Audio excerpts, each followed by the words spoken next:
Did you know you can solve 1 divided by 3 without getting 0.333 repeating? Humans count in base 10, which means we count from 0 to 9 before rolling over to 10. But there's nothing special about base 10. We could count in base 3. In base 3, we count from 0 to 2 before rolling over to 10. Let's count. 0, 1, 2, 10, 11, 12, 20, 21, 22, 100. What's cool is when we apply this to our equation of 1 divided by 3. We get 1 divided by 10 in base 3. And what is 1 divided by 10? 0.1, of course. No repeating 3's. This might seem like a stupid math trick, but it's actually critical to understanding computers. Most of our complex math in computers is done with something called floating point numbers. Floating point means the location of the decimal point floats from position to position depending on the number. This is achieved using scientific notation. In scientific notation, we don't say 123.45, we say 1.2345 exponent 2. The location of the decimal point is encoded in the exponent value.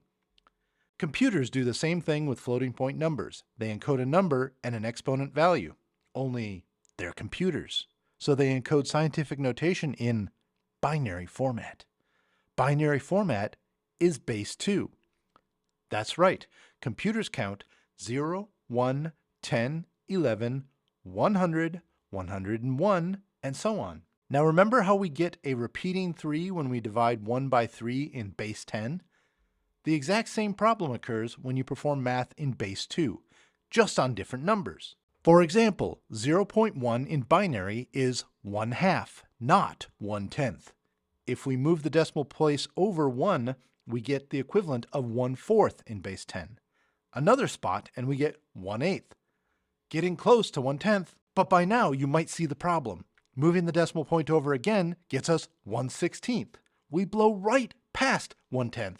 We could try 0.0011, but that's actually 3/16.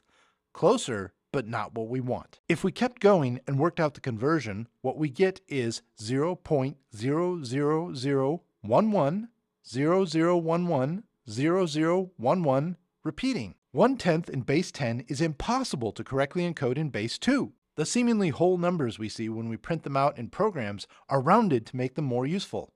But every once in a while, the reality of binary encoding makes itself known.